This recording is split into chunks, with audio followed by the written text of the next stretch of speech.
Happy Father's Day. Hope everybody's doing well. Thank you so much for being here today, for celebrating your morning with us. Jackalope has already started the dad joke fiasco, so thank you so Yes. much, Jackalope. I appreciate that. Siren, happy day. Hope you're doing well today. Thank you for being here. Definitely appreciate you, AZ. And as you guys can tell, we have a special guest. We have Mr. Well, I don't know Mike about that. Nodelman from the Coin Show podcast. So, hey, Jack Riley, good morning. How you doing? So, we're going to talk about something kind of unique, a little bit different. Mike approached me with this idea. It sounded like it'd be a lot of fun. And we talk about coins that we love all the time. But what about coins that we don't like or that we don't like? Maybe it might be a series or something. And then what's going to happen is there's going to be conversation story regarding maybe the design elements, maybe why they chose to do certain things, maybe clear up some misnomers about something that happened with it, or some historical precedents as to why that particular item was chosen. Not necessarily to get you to change your mind about it, but to get you thinking about why certain happened. Sometimes the more you know, the less you hate. So I thought it'd be a lot of fun. It was a great idea by Mike. And That of was more course, profound than you thought, Frosty. say that again. The more you know, the less you hate, I think was more profound than you think. Yeah, well, but it goes with everything, right? It does. It's really easy to be, take it from the movie Matrix, and he's sitting there eating the steak, and he says, "You know what I know? Ignorance is." Um, right, because it's fact. And so Yeah. the more you know, you have to make assessments. You have to assert, well, where really do I stand on this? So I thought it was a great idea. It really helped to understand kind of the coinage and why somebody hates it. Jackalopes is the Benji. So it'll be fun to find out why people hate certain things, or what I shouldn't say hate, dislike. There are some people that like hate nickels, right? Your Absolutely hate sound nickels. is still low, just to let you know. Say again. Your volume is still low. Pump up the volume. Pump up the Um, volume. what's really weird is I'm showing myself as high. So is anybody else having issues with Yeah, the? are you guys, is his volume low to you guys too, or is it He's just fine now. Yeah, because I'm showing. I mean, when I look at that's my better? when I That's a look at little my bit gauge, better. yeah, me's like I hear you loud and clear. When I look at my Okay. gauge, I'm sitting up in the yellow red area, so Okay. I shouldn't be low. Um, everybody's saying good. Okay, I'll keep an eye Okay. on it. If it does drop, then put something in chat. Let me know. But the other thing is, I really want you all dropping your favorite dad jokes. Matter of fact, Mm-hmm. Mike, I got a question for you. Yeah. Did you know that when I was younger, I used to live near a beet farm? No. So the high school that I went to was called the Beet Diggers. It's not a joke. That's 100% fact. Hmm. And one year there was a terrible crop. I mean, it was absolutely horrible. Just the entire field got sick. It was totally decimated. But what they used to do when I was a kid is during the summer they would go pick the beets. We would actually go out, part of the 4-H club. Any of you remember that? And you would go out and you would actually pick beets. You'd cut the tops off and then you'd throw them in the do whatever. Well, in this particular year, the farmer got so fed up he went into music, and a lot of people were trying to figure out why that was. And I said, well, if you think about it, it makes logical sense. Think of all the sick beets he.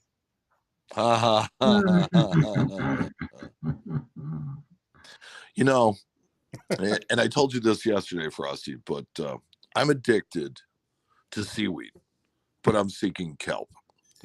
Oh my God, Exactly. you I guys. like the one that Eric posted in chat. Cow farts. Where do they come from? The derriere. Derriere. Yeah. I will tell you, this is not a joke, but the state of Wisconsin wanted to put on their license plate, "Come smell our derriere." Oh my god. But that's kind of wrong on a lot of levels. No, but it's so right. I love it. Yeah. That is funny though. Oh, So what I decided I wanted to do today, since I was given this lovely audience on Father's Day, Mhm. that I want you guys to tell me about the coins you hate. And what I'm going to do is I'm either going to tell you a cool story about them, I'm going to tell you something cool about them, or some other interesting fact about them that makes them not the boring things that you think they are. I am armed this morning with the 100 greatest United States coins, Jeff Garrett. I love that book. I am armed with the 2026 Red Book, Love which that if you book. don't have a copy, you need one. That's right. indeed. First new And a red book I copy bought of in the 20 8th years. edition of the Coin World Almanac. And a lot of people don't ever talk about this book. This book has data. This book tells you about laws and specs and how many were made and where they were made. So it's like, if you want to know how many halves were made in Denver in 1966, you can look. Because that kind of information is sometimes pretty hard to find. Ooh. And that is the 100 greatest U.S. coins book you're talking about. Yeah, except mine reads the other way. Shut up.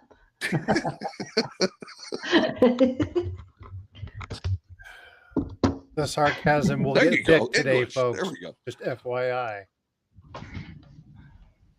What? I said the sarcasm will get thick today. Ooh. FYI. It might. The sarcasm is strong in this one. I don't know. Oh, you know what? I found an old Star Wars toy of Darth Vader.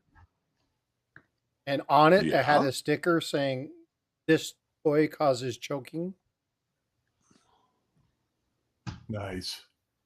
You have to be a Star Wars fan. Yeah. Which I am shouldn't- not, so that blew I right shouldn't over have my head. forced that Frosty will joke. be here all week. Yeah. Try the veal. I got you guys. I got 1,000 of them. This is prime day for me. Y'all know me. Yep. We really, really like dad jokes at Harlan Burke. So it's one of those things where we're constantly throwing them back and forth at each other. And the worse, the better, which is kind of one of those things where I don't think any of us would have normally done that. Okay. Oh, you know what, Jack Riley? Mike won't like my disliked U.S. coin. Let's start with that one. Go There for you it. go. I'll give you a little idea of what I got. Tell me what you got, Jack.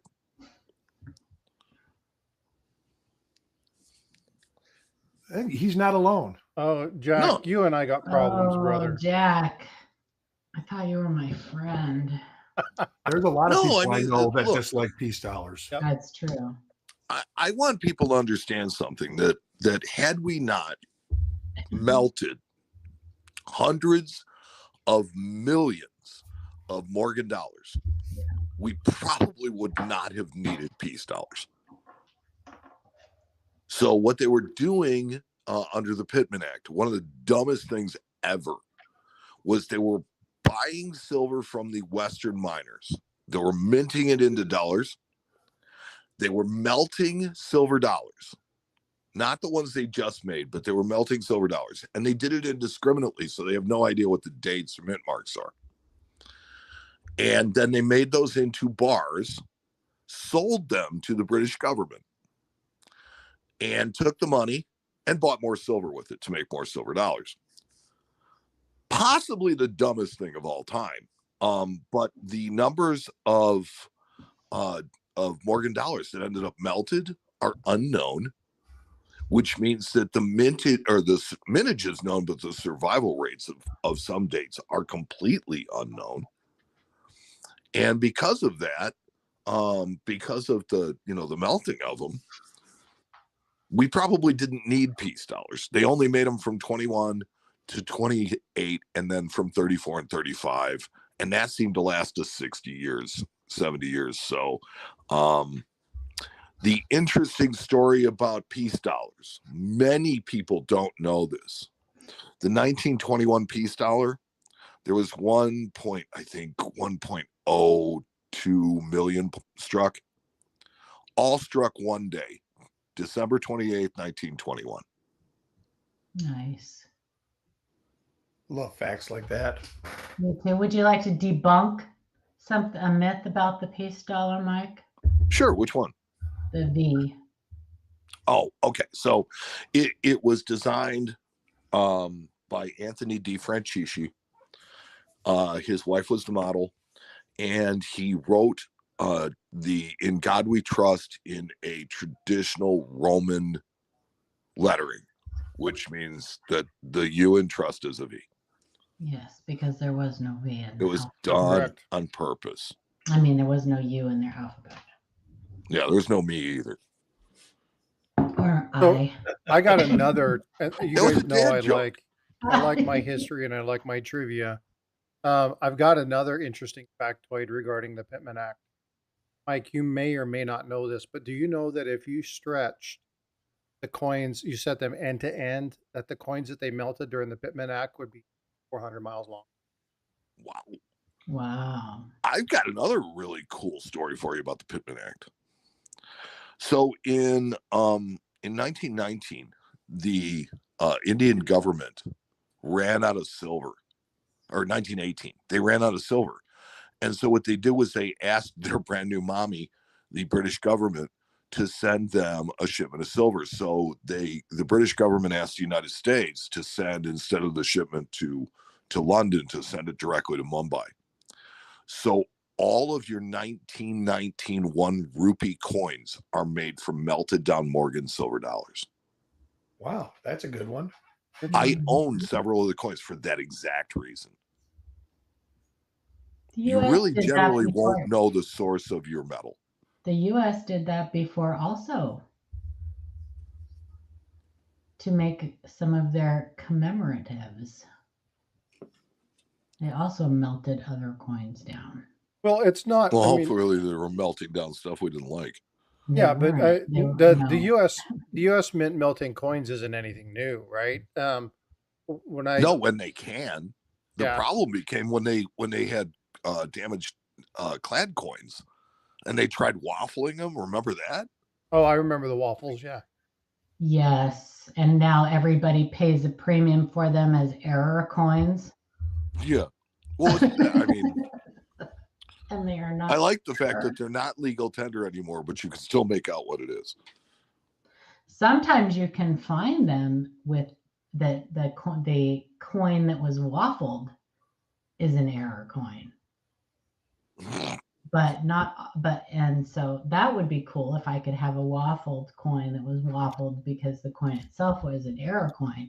But oftentimes you can't really make anything out on them. So I had a waffle. I'm hungry now. And in the morning, I make a waffle. They go my ego. Well, They go my ego. Littlefoot, can I ask a question? Are there any silver mines that are open to mine just for silver or byproduct of mining for other metals now? I don't know the answer to that. Mine. I will tell you this. This is what I know about silver mines, is that they become viable at higher prices of silver. And so as they become viable, they begin to work. And that's really what it comes down to, is it's a matter of, can they refine, or can they withdraw the silver at a profit? And if they can, they do. And when the price of silver goes down low enough, they just stop. Are you looking to do some like mining yourself? Because if so, you can go to your various assay offices and things like that, and they can tell you where the claims are at. Then you can work on purchasing claims, but I don't know of any open mines where you can just go in and dig it up. Alaska. There, I put my specific dislike in chat. Barber coinage from 1892 to 1916, plus a like V-nickel. nickel. Plus the V-nickel. Because they're all the same. The obverses are basically the same. Okay, but in fairness, Eric, I can understand the whole Barber thing, but lumping the V-nickel in with it, the V-nickel is a tragedy all of its own. Right. And it is separated from the actual Barber coinage because the Barber coinage was 1892 to 1916, all of it. Yeah, but I mean, the V-nickel is a tragedy all its own. Nobody likes them. So, it's like the Barber coinage, it's a subject to itself. I will tell you the Whitman. You asked about seated Liberty. Love the seated Liberty, but that's a gold brick coin. Some of the most beautiful pattern coins, though, are from the V-nickel. But and it's that I dislike it. It's something I dislike about U.S. coinage. That's just one of the things that they, I think they could have been better. Okay, but think about this, Frosty. So at the time that we did it, we started doing it in 1838, right? Yep. We put the seated design on there, and we made very minor changes to it. The United States did not have enough coin for U.S. coin to be the sole coin of the realm. We were still accepting 8 reals. We were still accepting bits. We were accepting all kinds of foreign coins. The U.S. coins having a uniform design to them reinforced what they were to people that have may never seen U.S. money before. So it was important to the early U.S. that people, recognize it and recognize it as home team stuff. And so that was kind of how the seated thing worked. And all the silver coins had one design, all the gold coins had one design, and the copper coins had a different design. So that was kind of the common thread with it. And then they carried that through to the Barbers. Now it's like, why did they do that? Because Barber was an egomaniac, right? You are correct. Why do we have a 1916 Mercury dime that's super, super rare? Because Barber absolutely refused to stop making coinage with, his design on it. And it wasn't until Halloween of 1916 that they started making dimes in Denver with the Mercury design. Yeah, he was fully against commemorating a president on the Lincoln cent. If it would have been, he was against a lot of things. Most of which were taking his designs off of coins, or continued the Indian cent, one or the other, if it was his choice. Yeah.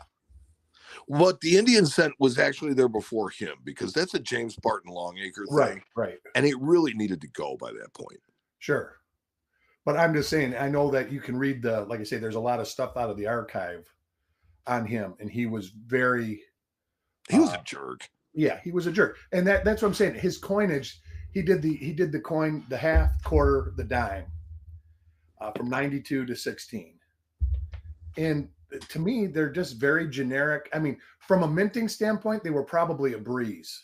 It probably, and that's what I will tell you. From a technical standpoint, they were awesome, right? Because the die life was good, and the quality of the coins were good, right? And from his standpoint, that's what he was concerned about, right? And that was his concern with the Lincoln cent, is that the reliefs were too high.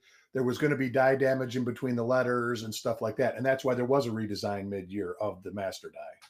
Well, yeah, it's the whole Teddy Roosevelt revolution, right? It's the Basin dies. It's the 1907 Saints. It's the Indians and things like that with the not incused designs, with the sunken relief designs. So yeah, it's a lot of that. But I just thought I'd throw that out there. Let's go to the next one. But that's my thing. I don't hate any coin. I love every single coin, actually. Well, you're starting to find out that I really don't either. I mean, I definitely have my favorites, but absolutely. But there's something cool about everything. Yeah. So I want to kind of add something regarding the V-nickel. If it wasn't for the V-nickel, we would have another amazing story in the Racketeer nickel, right? The Racketeer nickel was the one where they plated in gold, and then the guy supposedly from Boston would pawn them off. So there's also some amazing numismatic stories with some of these coins, even though they weren't liked. Why did they only do it for 1883? Well, obviously it was because this guy was, doing this, and they realized they had to put the cents on there. So there's a lot of really neat numismatic stories that are also out there that we have to take into consideration when we look at some of these. A lot of people don't even know the story about um, the V nickel and racketeer nickel. That's a Yes, that's and that's a just fun so you story. guys know, if you go out to buy a racketeer nickel, the odds are that you're not going to get a real racketeer nickel. Correct. It's a racket. So Yeah, let me it's a racket. go through it really quick for people, because Thank it you. was one of the reasons why I wanted to bring my quarter ounce gold buffalo, is because it really illustrates it. So a quarter ounce gold buffalo is a pure gold coin. It is exactly the same size as a nickel.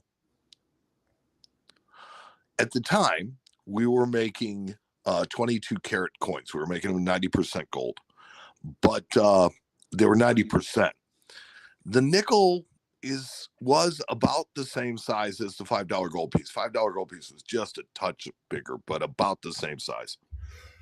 And all they would do is why they called it a racketeer nickel is because they didn't really tell you that it was $5. What they would do is they'd read the edges, they'd gold plate them so it looked like a $5 gold piece. They'd buy something that cost less than 5 cents, and they'd put the nickel on the counter. If you gave them change for a 5, they'd pocket it and walk out. If you gave them change for a nickel, they'd go find another one. But the idea was that they didn't really do anything wrong. And we know that better. So that was the whole idea, it was the shopkeeper that committed the actual, assumption. Mm. And that's why they passed. But it was definitely I didn't do anything wrong kind of thing. Mm-hmm.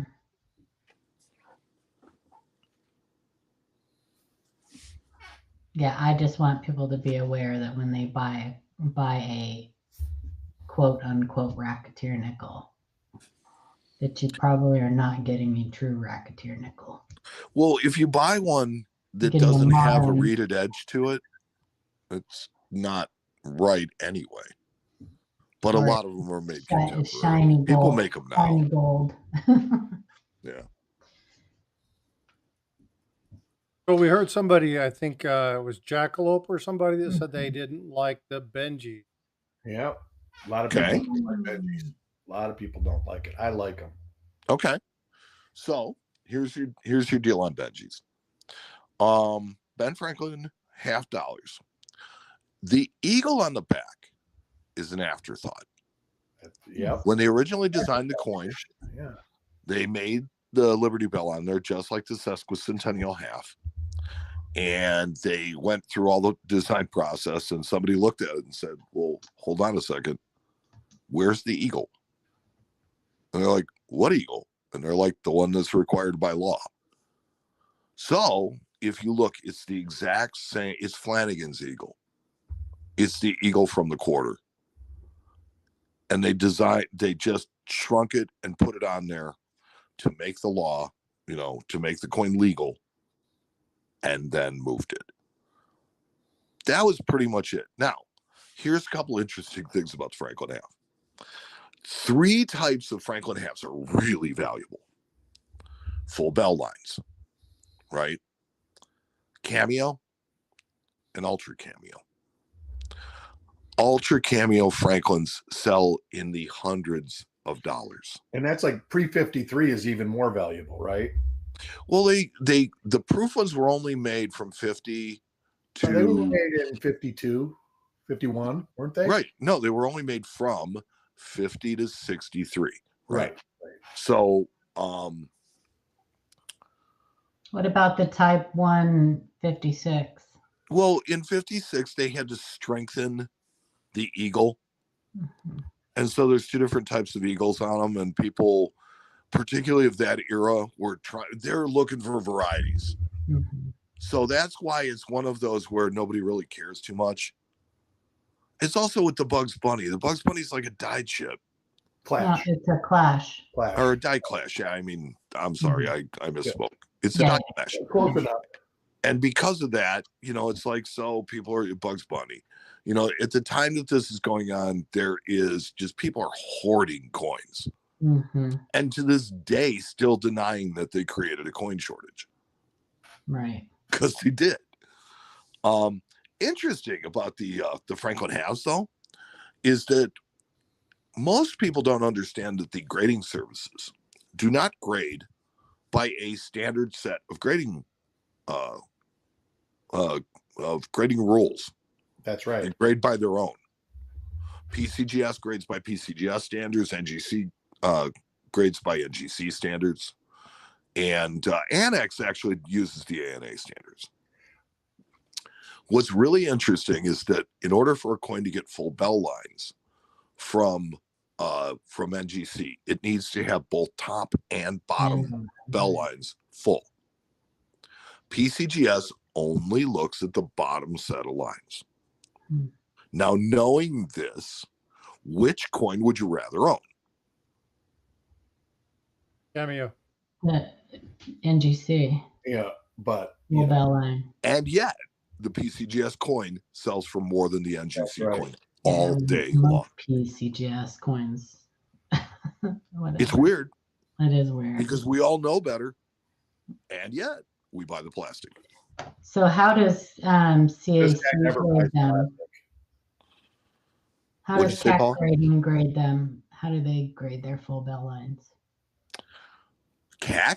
I haven't had enough experience with them to know yet. They have not published a set of grading standards. They That's the thing is supposedly you Aren't they buy- using the ANA grading yeah, they standards? supposedly go with ANA grading standards, but Well, they'll change it. here's Aren't the they problem. using the ANA John grading? Albany started Annex.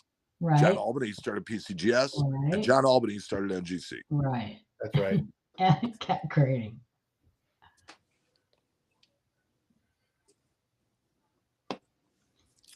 I like Yeah, cat but- grading. So I wanted to show off a little something in front of me. This is one of my favorite sets of all time. It's my 1942 proof set. Beautiful. Nice. I liked it because it has a proof walker and a proof Merc. Mercury dime. Yeah. Mm-hmm. But, People are kind of getting into the proof mercs now. well, it's because they're really Well, tough they to find. should. They're even tougher than they were 5 years ago. 5 years ago, they were doable. I mean, look at the reverse on So was this my thing. ex.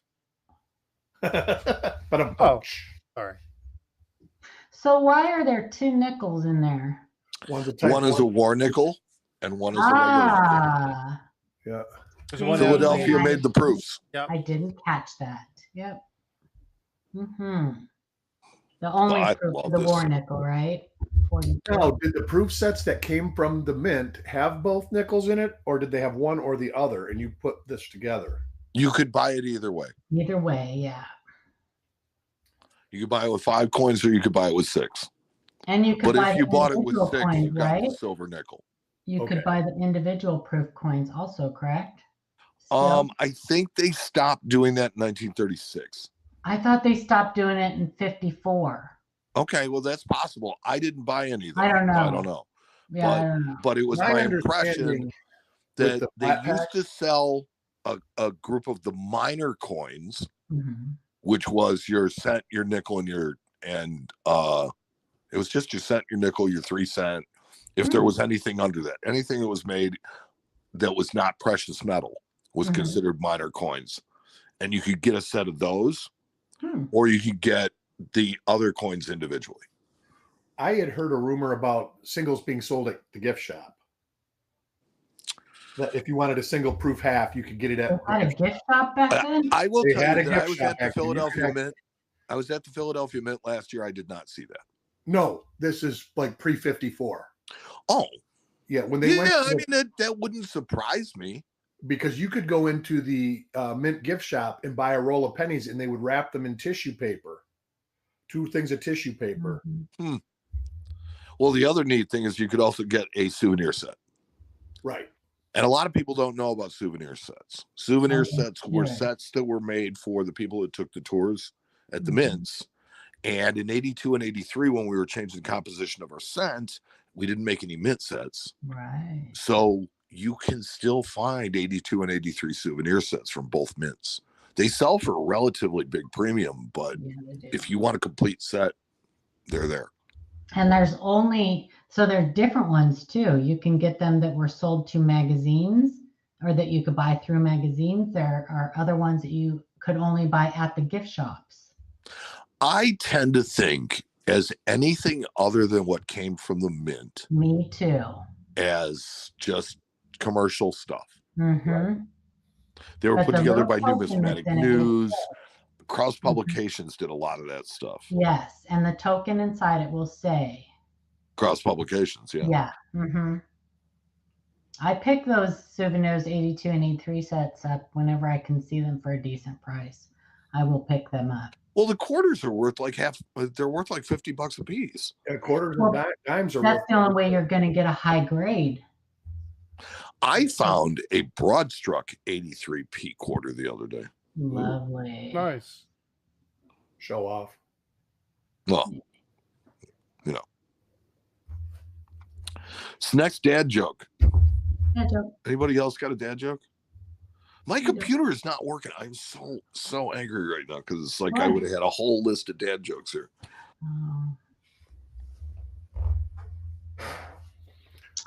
I don't know any. Yeah, some of those things can be extremely expensive. Mm-hmm. Just the 2012 also mint sets and proof sets. Those are a low mintage and those have a higher premium than. Morning, Kevin. Vote for Pedro. Carson City Gift Shop. Are they hiring? Mm-hmm. So did you guys ever get a chance to tour the Carson City Mint/museum? You should do it because it's. Yes. And I don't know if the same guy is still doing the tours and stuff, but they also have little lectures there that you can attend. You have to look at their schedule. But I saw one. I went to one that was about their assay office, about their assay thing, and it was really interesting. Sorcerer Stan says, "How is being a good father like shaving? No matter how well you do it, you have to do it again tomorrow." That's true. I don't like that. That is true. Saint Nicholas. So Stan, you know what what bothers me? Are you guys Avenger fans, or do you like like Marvel, or you guys like DC? So if you're a Marvel fan, I don't know why they don't use the Hulk to advertise more. I mean, basically he's one big banner. Oh my gosh, David Banner. Come on. You have to like that one. I got that one. I hope you guys enjoyed that one. That was funny. Good for you. Stop it, Mike. Dan's like, I haven't had this big an opportunity to pick on Paul in a while. I know. I love it, though. I secretly love it. Oh, it's not a secret anymore, just so you know. Well, that's true. Well, I can't keep secrets, so don't tell me anything. What do you call what's your favorite dad kangaroo? Joke? What do you call a lazy kangaroo? I know this one. I don't know. A pouch potato. Nice. Oh my gosh. I'm reading a book about anti-gravity. It's impossible to put down. Yeah, I saw that one. Yeah, so I had the same book on super glue. I mean, it just sticks with you. Mm-hmm. Pedro. What did the fish say when it hit the wall? Hated coins. I want to go back to hated coins. Well, let's finish this joke first. What did the fish say when it hit the wall? Damn. Damn. What? Yes. Damn. What did the fish say when it hit the wall? Damn. Damn. Oh my That's gosh. very good. Okay. Back to the hated coins. Shield sense. Shield sense. Hate shield sense. Okay. Oh, okay. There you go. Here's my question to you, because it's like it's easy to hate on something. Right. And I use that term loosely. Would you rather see another 50 years of memorial sense? Not necessarily. Okay, then my man, that problem shield is isn't- looking an awful lot better. All I'm My saying. problem isn't the design as much as it is the scent itself, the composition. Well, They're we just had hard those to with Epic hold. Memorial too. Yeah, well, even then, they were slightly bigger, slightly thicker. If you put a roll of shields or new shield scents in a tube, there's a 1/4 inch from the top. If you put a roll of 82 or 83 or 84 in a tube, they're all the way to the top. Did you know that proof copper-plated zinc scents are plated twice? I didn't, but I do know that the planchets are treated Now I do. differently. Now you do. Yeah. Why are they plated Frosty, twice? but so They you're have saying that extra thick so you're saying plating. that you don't like the fact that the roll doesn't fill with the shield sense, right? Well, no, they just. I search a lot of scents. That's Right. that's my thing. Is I Yeah. look at Lincoln scents. When I hold, my way of searching. Most people search under a microscope. I actually get into a recliner, turn the TV on. I got a light, and I use a loop. Right. And they always are slipping out of my grip and falling in it. Where the other ones, the edges are sharper, so there's more. Let's say abrasiveness against your fingerprints. Okay, but let's look at it this way. Every time the U.S. Mint has changed the composition of the scent, it's gotten thinner. That's right. Copper nickel Indian head scents are really super thick. Yeah. So Well, then you got the it's flying, kind of the the early natural ones, yeah. progression of things. They're going to get super thin in a couple of years. They're going to get so thin you can't even hold them. Well, even proof scents, people don't realize, like the tubes. People always buy penny tubes, and I say this a lot. You get a penny tube that'll hold a roll of 60s proof scents. It'll hold 50 Canadian cents, but if you get a regular penny tube, it'll only hold 48 proof cents and 48 Canadian cents. That's interesting. I never really checked that. And So I've there actually are got this tubes- stuff laying around. There are tubes that are made for proof scents, and they just technically cross to Canadian scent tubes.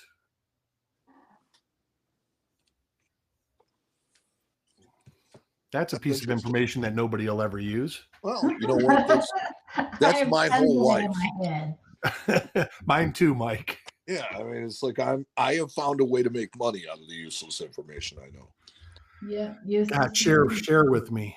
But that's how dad's it took- function is on useless information.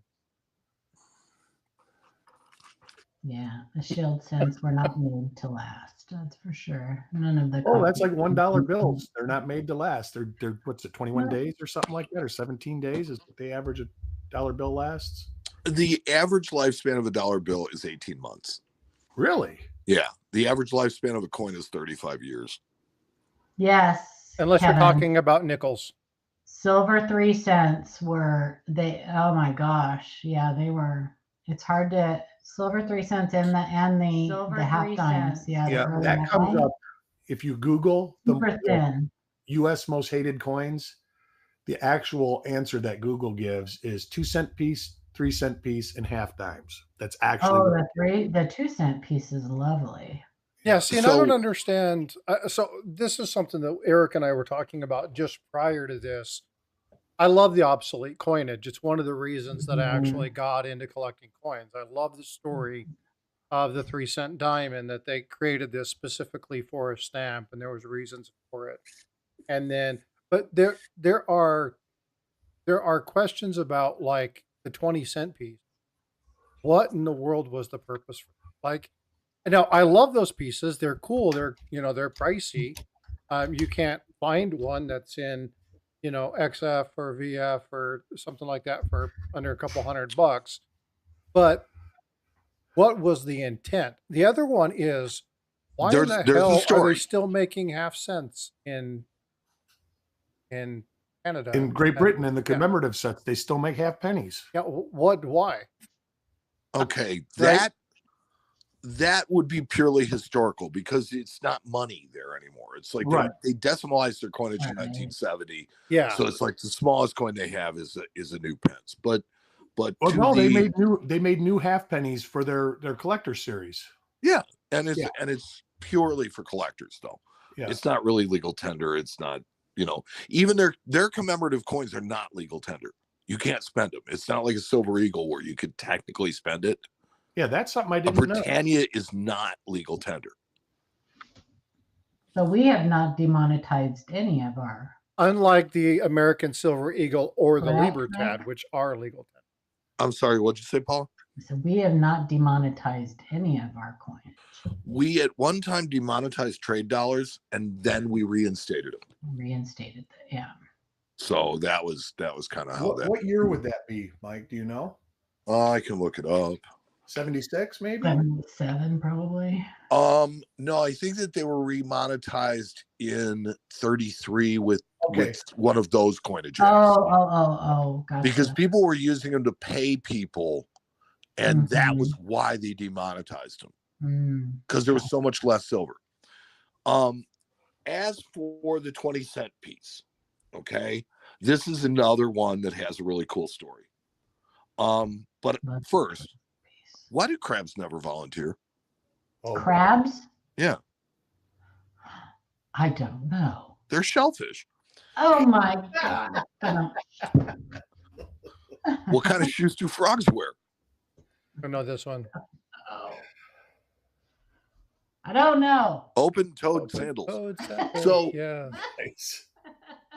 Why did the blonde guy fall in the well? The 20-cent piece was a really failed attempt at buying more silver out west and coining it into things. You had two kind of different societies in America. You had the people in the East, and the people in the East were city folk. They used banks. They used, all the different institutions, and they trusted the banks. So when it came time to make a 3-cent piece, right, they were able to make a nickel one that circulated in the East. In the West, it was a completely different story because you have the gold rush going on. So there's metal everywhere. And so people didn't trust clad coins. They wanted metal. So out West, you have 3-cent silver coins. You have half dimes that are still circulating. You have, $20 gold piece and a lot of gold every place. The idea with the 20-cent piece was to be able to buy more silver from the miners and be able to put it out there in circulation. The problem is that it was really close in size to a quarter. One of the biggest differences between it and the quarter is that the eagle's wings point the other way. They point down instead of up. So that's the easy tell. The other easy tell is that they have a plain edge instead of a reeded edge. Right. Okay. But that would lend itself to chiseling. So it's one of those coins where the people out west just didn't like it.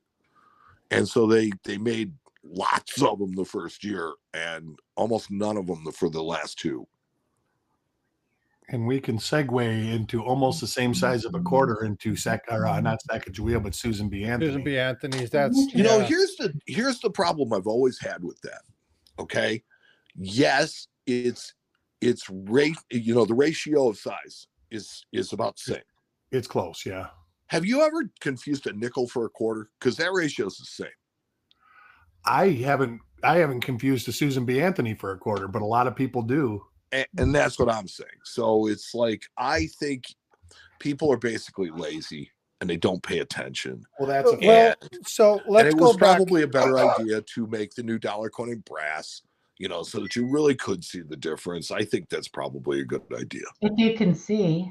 Yeah, but Mike, let's go back to what we said at the very beginning of the live stream, right? The more you know, right, the less you hate something. A lot of people who didn't do that didn't even realize there was a Susan B. Anthony coin out there. So they didn't know to look for a difference. So again, you have to look at common sense is only common if everybody has it. Right? My granddad used to teach me that. Don't chalk things up to common sense because if I'm in the South and I talk about grits, but I'm up north and I talk about multi-mill, are we talking about the same thing? Well, we both know the answer is no. But if you're looking at breakfast cereals, they damn near look the same. So what's the difference? So it's not that anybody's ignorant. It's just that if you don't know, you don't know. Part of the problem with the Susan B. Anthony that I have was that public outcry was pretty substantial. And then they turned around and they issued again in the 90s and then did that because they were trying to get ready for the Sacagawea push, which they were hoping that would be a better suited coin because one, they would change it to manganese, and two, it would be a shift from the identical looking nature of that Susan B. Anthony. My question is, why was the SBA redone in the 90s? Okay, so there's a reason for that. First, I want to tell you that the composition of the Sacagawea dollar was made such because it is absolutely identical as an electronic signature to the Susan B. Anthony. So a vending machine can't tell the difference. And I think that's really interesting because they're made of such different compositions, but the electric signature is the same.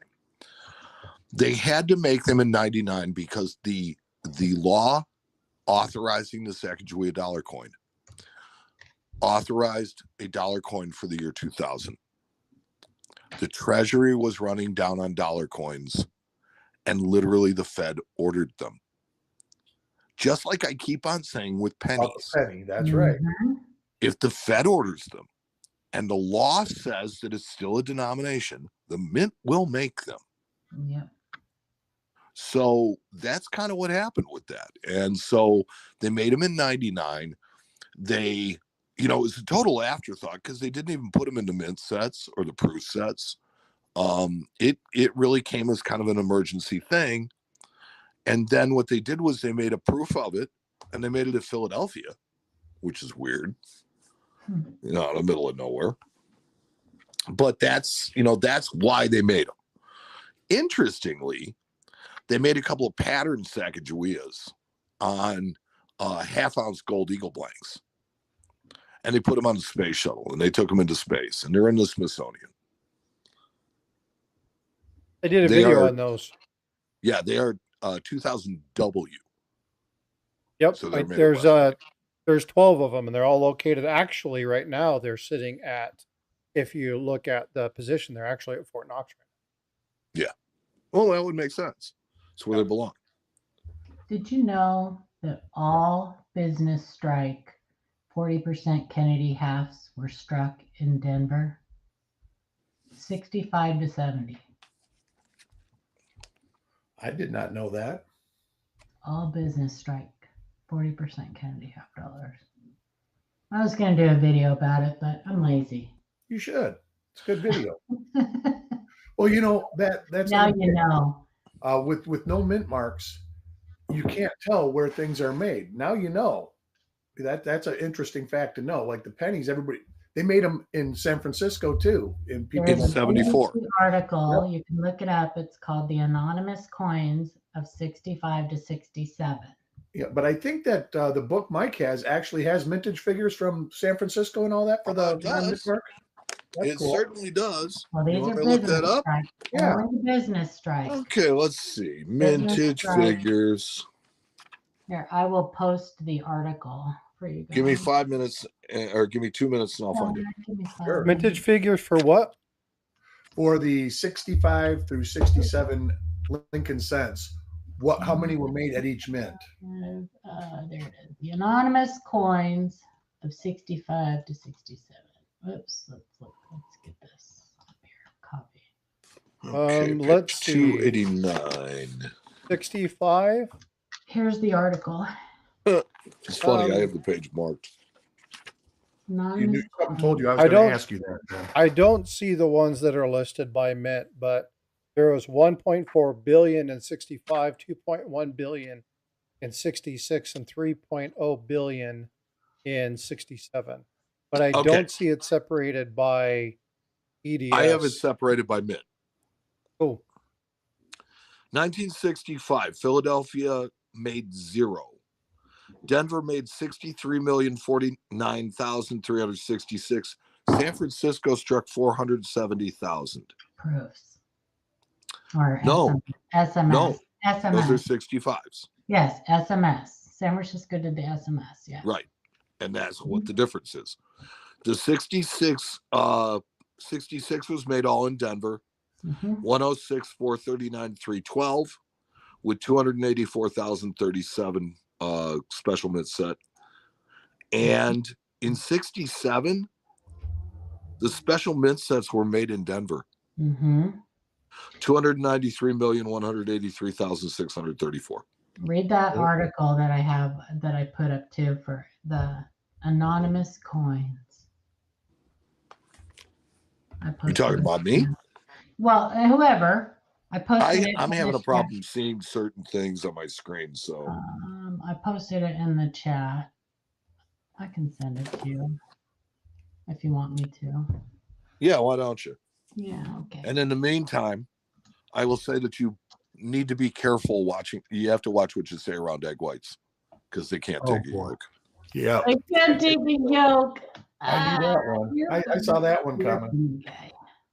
Which Do you I know who have Snow White's two, brother was? I have two of you on Messenger. Which one do you want? Noodle or Well, Okay. not me. I'm beached. you want oh my gosh. So, Mike, do you So, know do you know what who the Snow White's brother was? No. Egg White. Get the yolk. Mike, do you know the difference between a well-dressed man on a unicycle and a poorly dressed man on a bicycle? No, I'm loving this. What? Attire.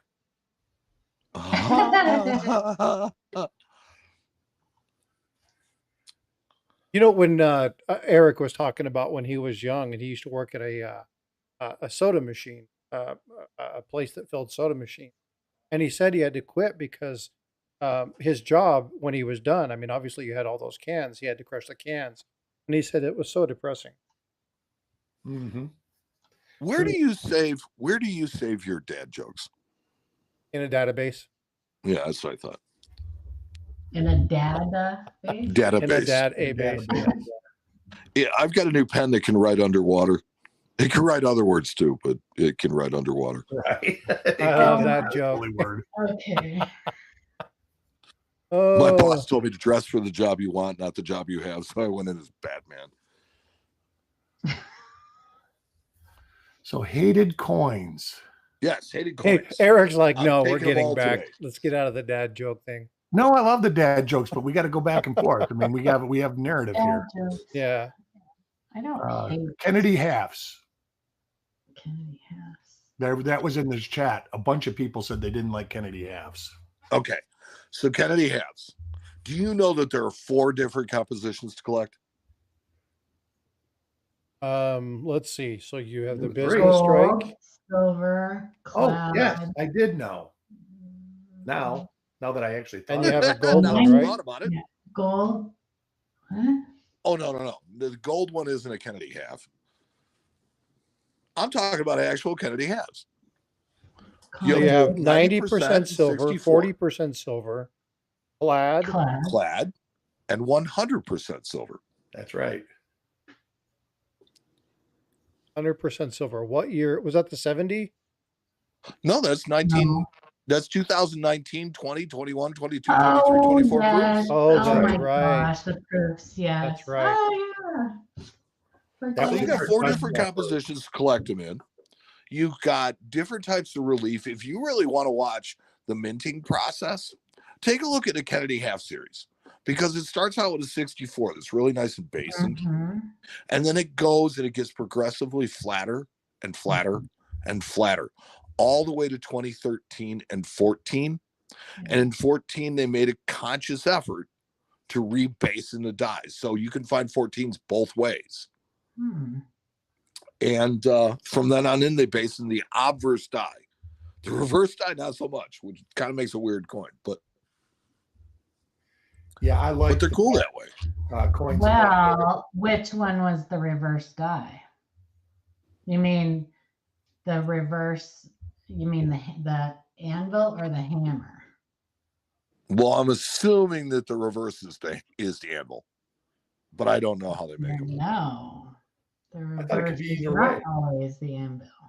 Yeah, I thought now it's set one way, isn't it, Paula? I think since '96, I think it's been completely.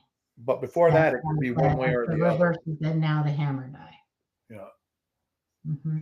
Yeah.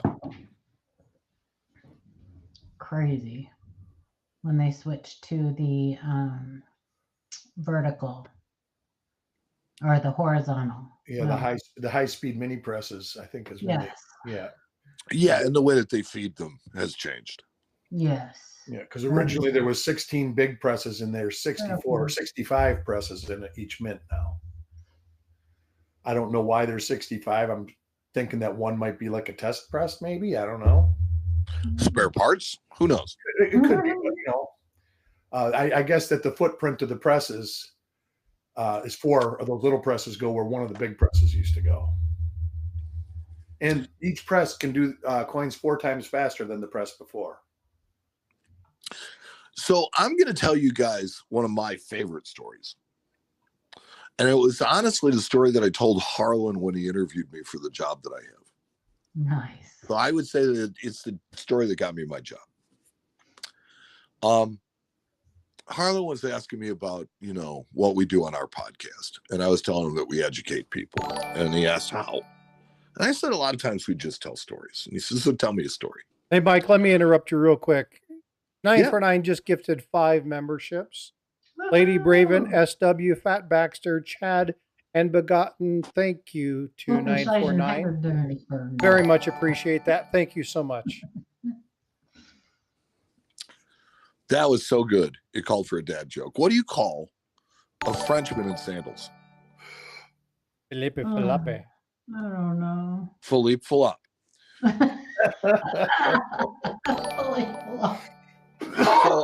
So I gotta quote Cartier. He did, what's the difference between people in Dubai and people in Abu Dhabi?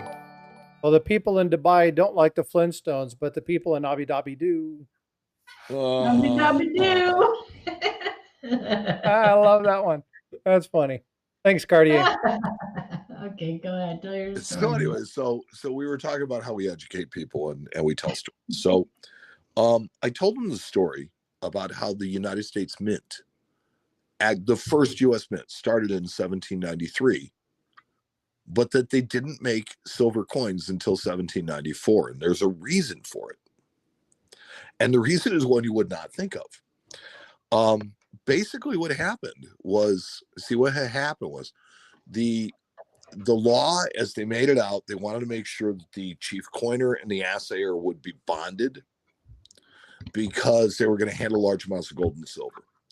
So they set the amount of $10,000. Now, I don't know about any of you guys, but in 1790, $10,000 was a lot of money. Oh, yeah. I mean, a lot of money. So they literally could not put up the bond. And so they started their operations anyway, and they started accepting copper. And so they were making half cents and large cents.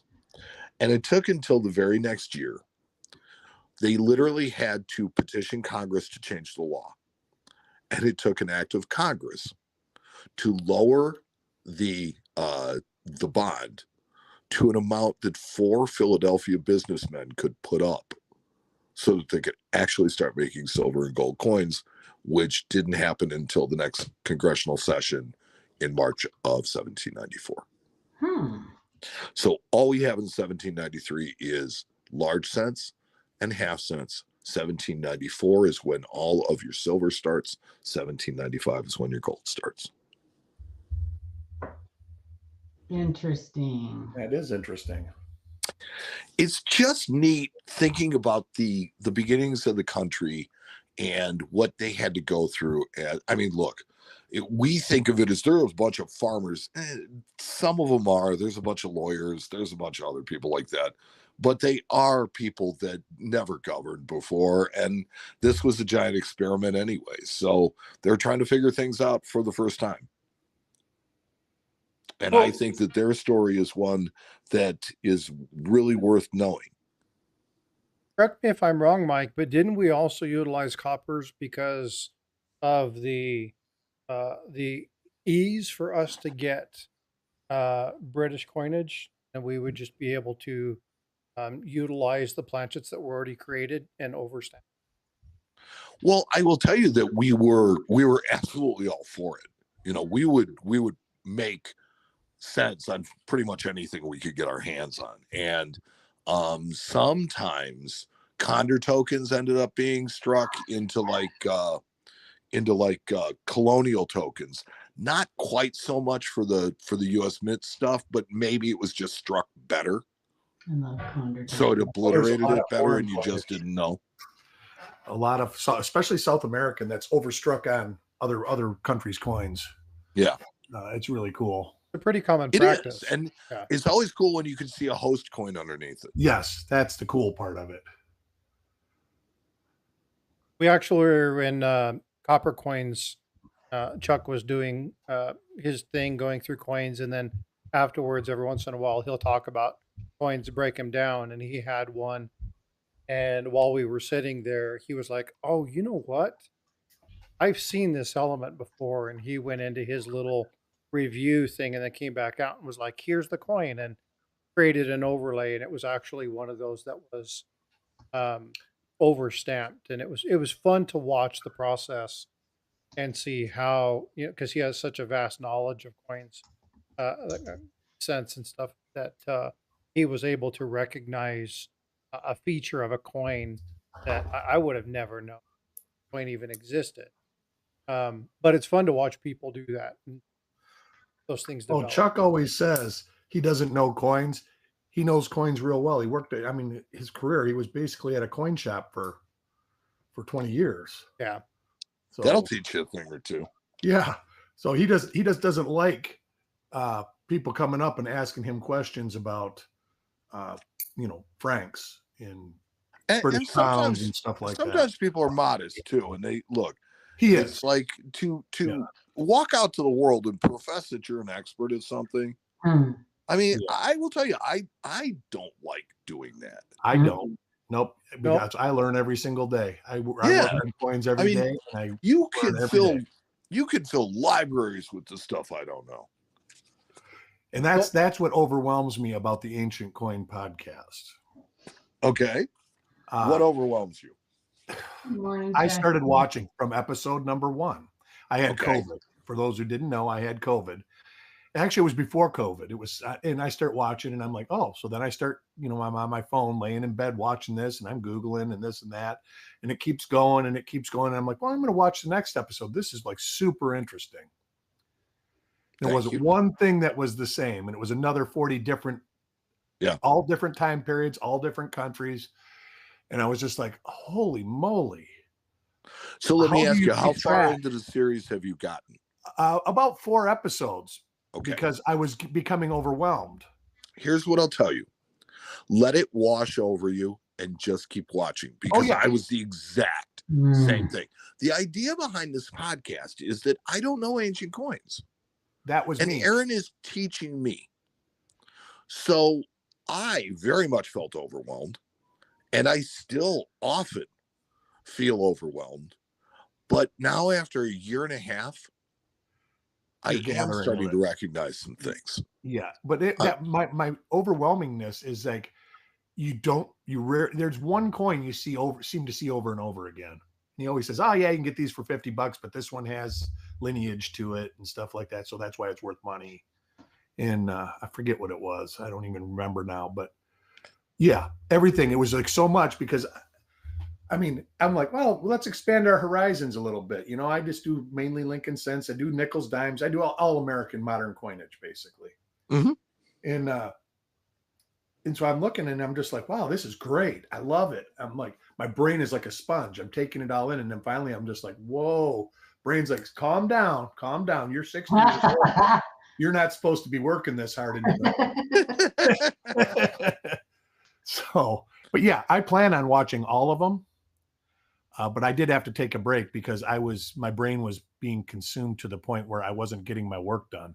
So here's what I recommend you do is give it a casual watch. It's like, just kind of watch, and because what we kind of settled into was Aaron goes through a lot of auctions. Right.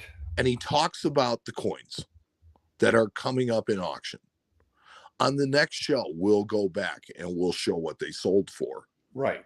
And kind of recap that. Too. I watch the new ones when they come out. Yeah, so it's good reinforcement for that. And like I said, I'm even starting to recognize a few things. But if you really listen to the show, you will find out just how little I know about ancient coins. Well, I found out how little I know. And Anybody, I can't believe the amount of knowledge he has, because there's literally thousands and thousands of different coins. Well, you got to understand who his father is. Right, I do. I mean, he grew up with this stuff. Right. His sister is Shanna Schmidt. I didn't know if you know that. I did not. That's Harlan Burke's other daughter. Shanna Schmidt, numismatics. She's an A&A. She was an A&A governor, and she runs an ancient coin business. It's in the family, man. It's just like, that's crazy. Yeah, I got to get up to that store just to look. I know. I would love to go there sometime.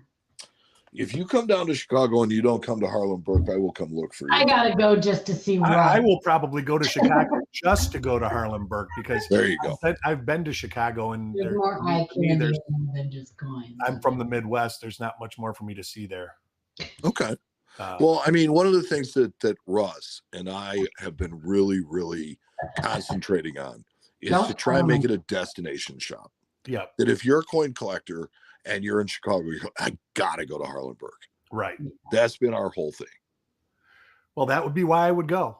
So it would be a destination. I would probably fly in, go, and then fly right back out, and maybe go see my kids in Michigan. Yeah, there you go. Get a pasty.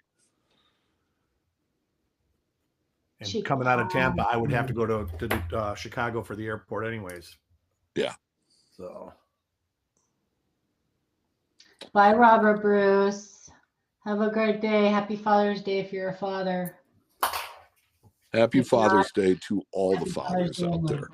Speaking of Father's Day, you guys know when a joke becomes a dad joke? No. When it becomes apparent. Right.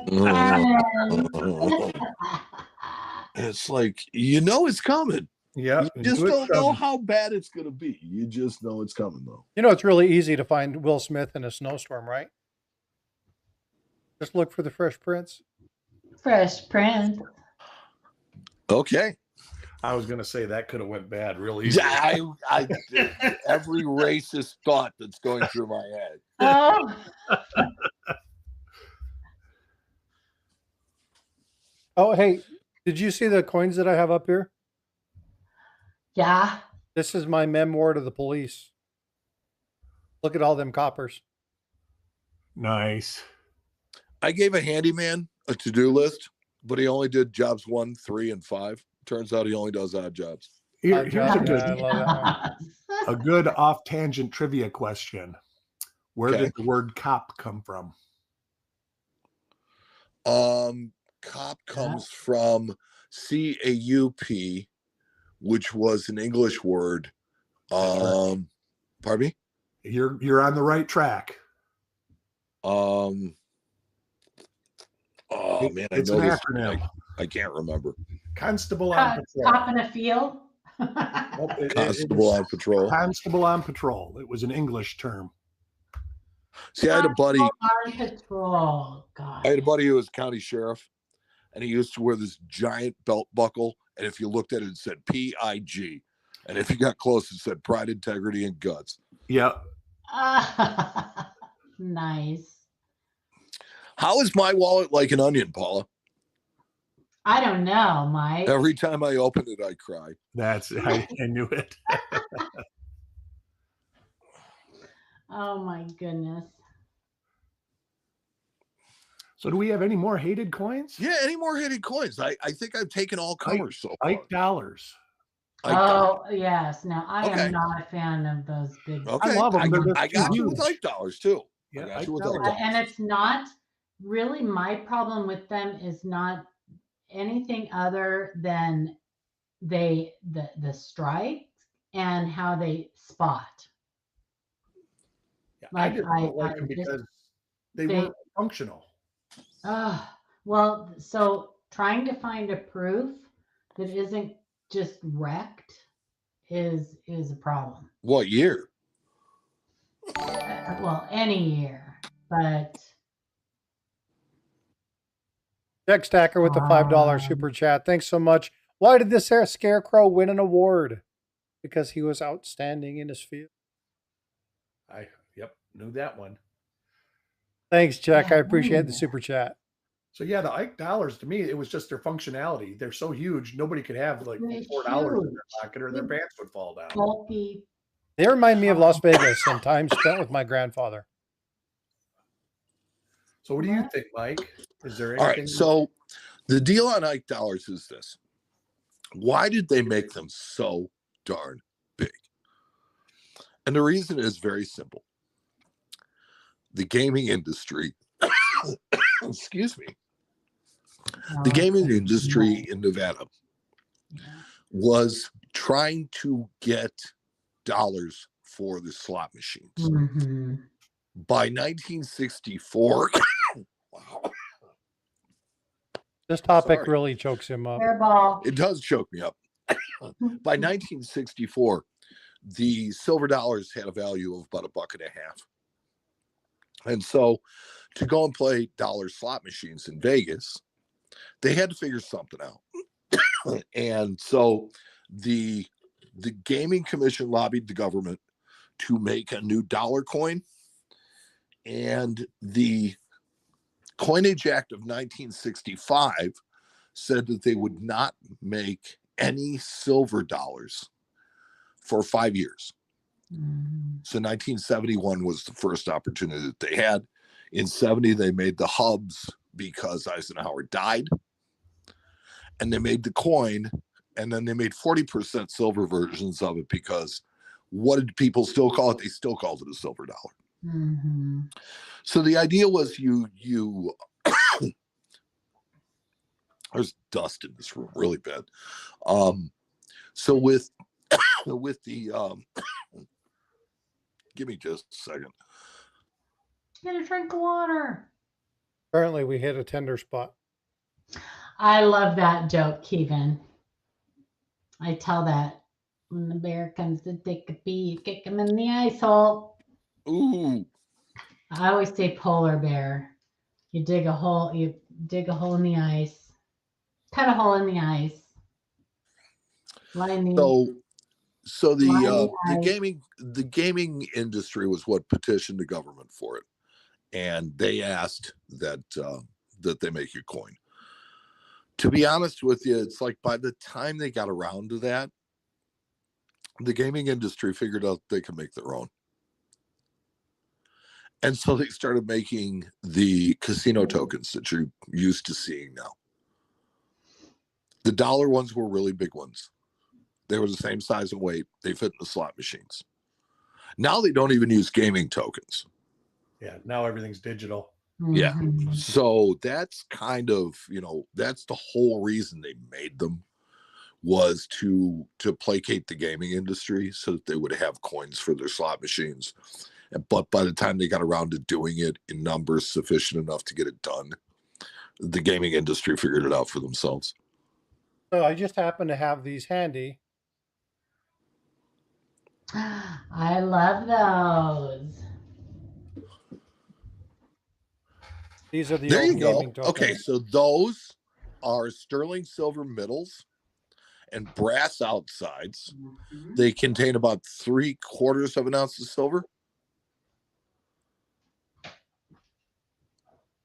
It looks like they're $10 coins.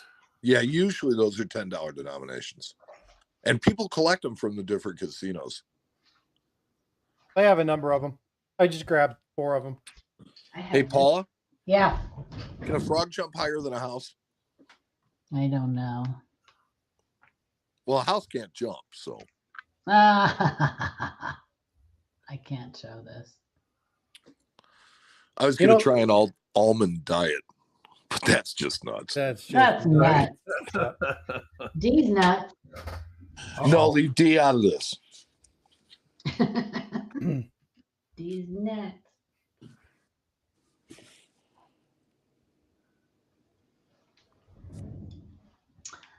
When is my home poker game? Next week. I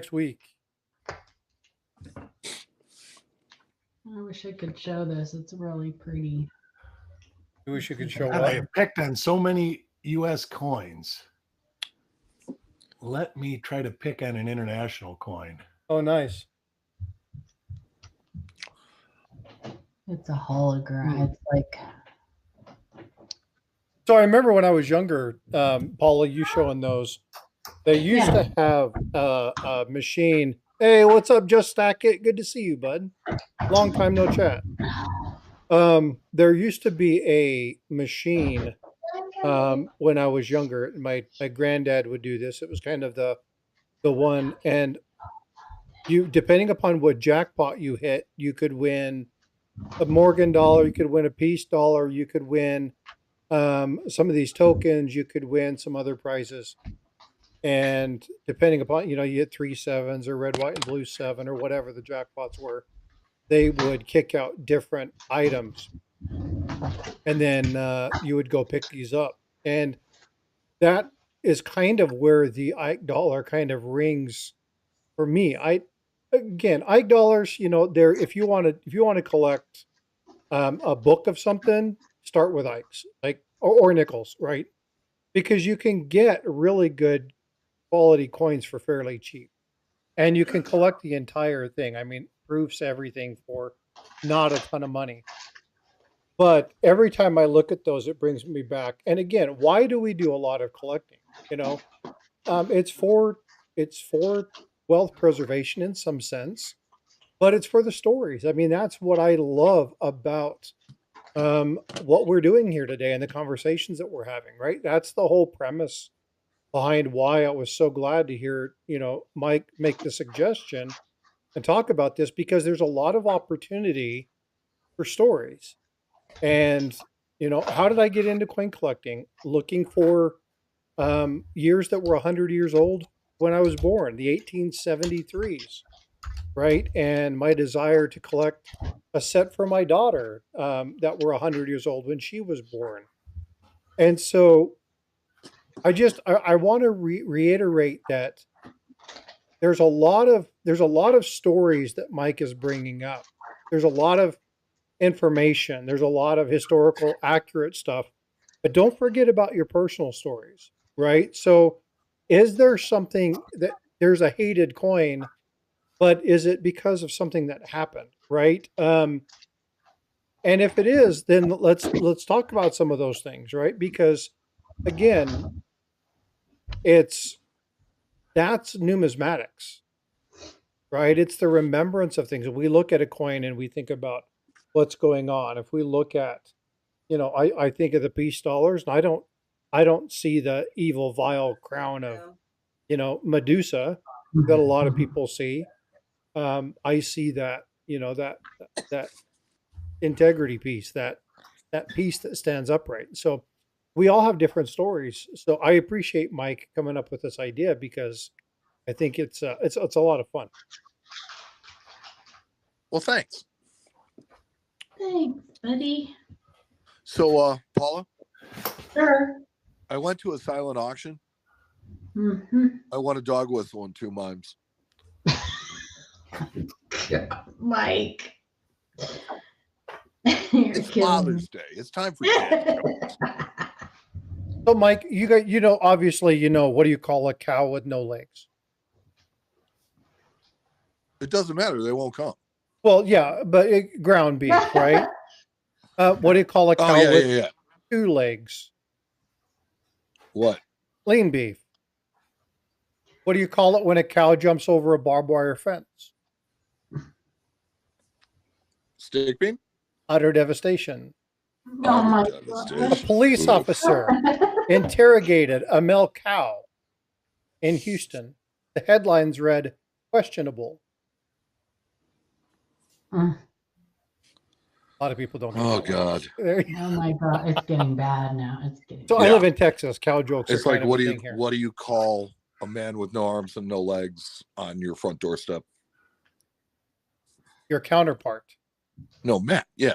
Yeah, Yeah, your Matt. counterpart. Yeah, Matt. Yeah. What do you call a guy with no arms and no legs out in the middle of the ocean?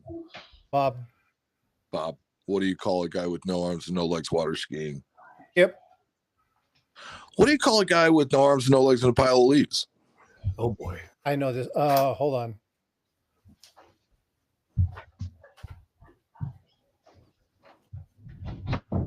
I don't remember this one. Russell. Russell, there you go. Yeah. And what do you call a dog with no legs? Don't bother. He ain't coming anyway. That's right. It doesn't matter. He won't come. What do you call a guy with no arms, no legs that sits in your mailbox? Bill. What about a guy that jumps in a hole? Phil. Nope, guy with no arms, no legs, don't jump. Oh, Oh boy. Gosh. guy with no arms, no legs, hanging on the wall. Art. I said Happy Father's Day. You did. Oh. Ah, that's sweet. Oh, very nice. Hey, did you hear about the guy in camo who took the wheelchair? Who did what? The guy in camo who stole the person's wheelchair? No. He said, "You can hide, but you can't run." Oh, wow. There you go, Paula. Mhm. Oh, looking. Never mind. Wrong feed. Look at that. What's up? What's up, little Good man? morning. Good morning. Is he the Feeling one that good? used to like the foxes? Yes, he did. Ah, you say fox? Fox. There you go. There you go. He's come a long way. Can you say horse at last? Say it. Say horse at last. Horse-ass. That one still needs some work. Huh? That one needs some work.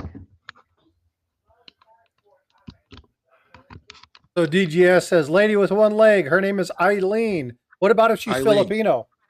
What, Mitch? Irene, Irene. that's Yep. bad.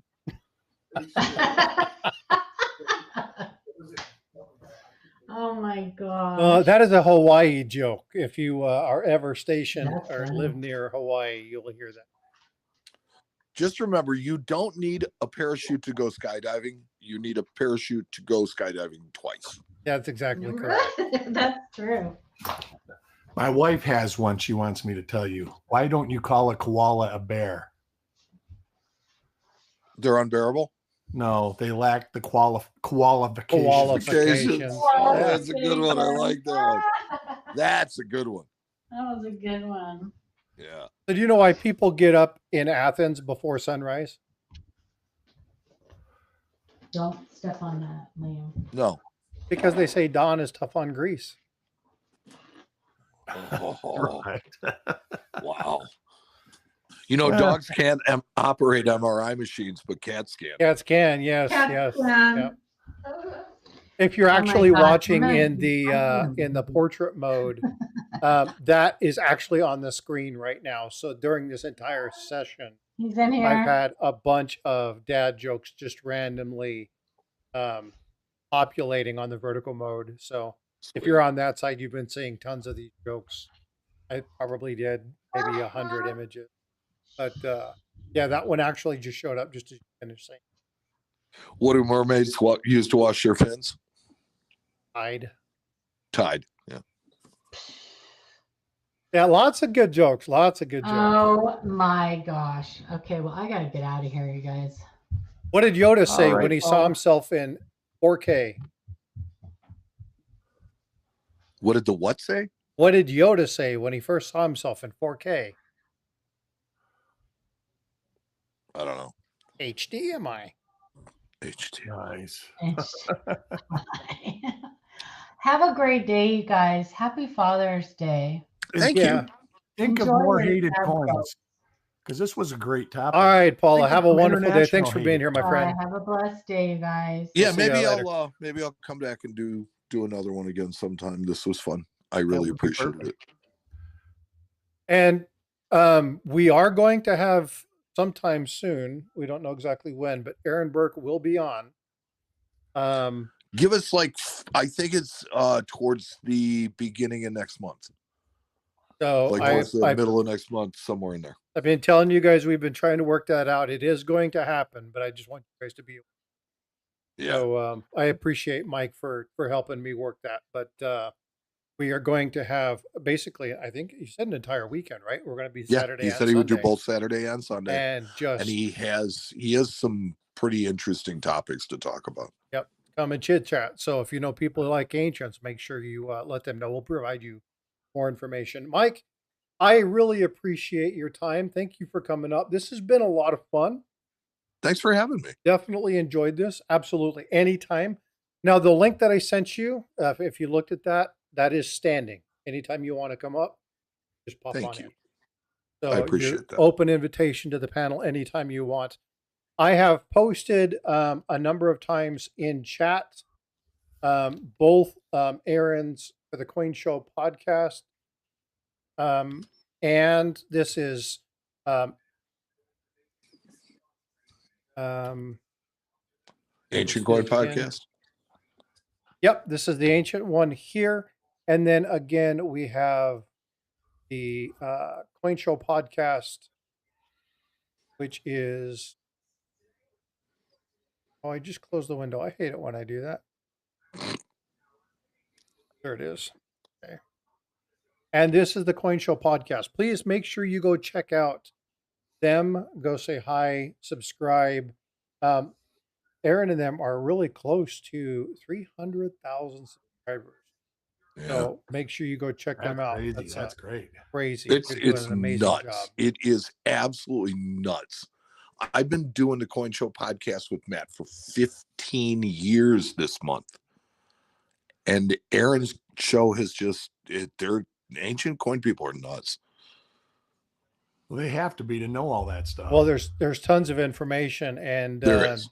yeah, and the one thing that Aaron talks to people like people, right? Yes.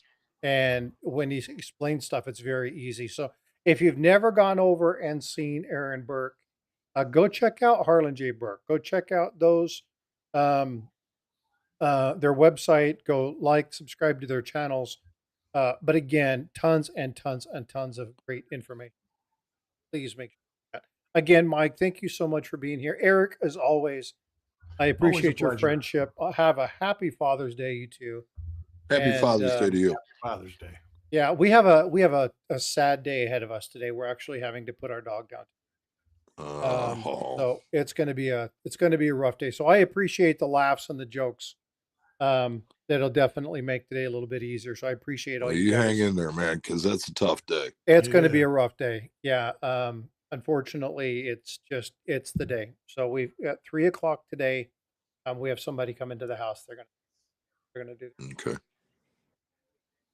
But y'all be well, be blessed. I appreciate you all for being here, and we'll see you in the streams, folks. All right, take care.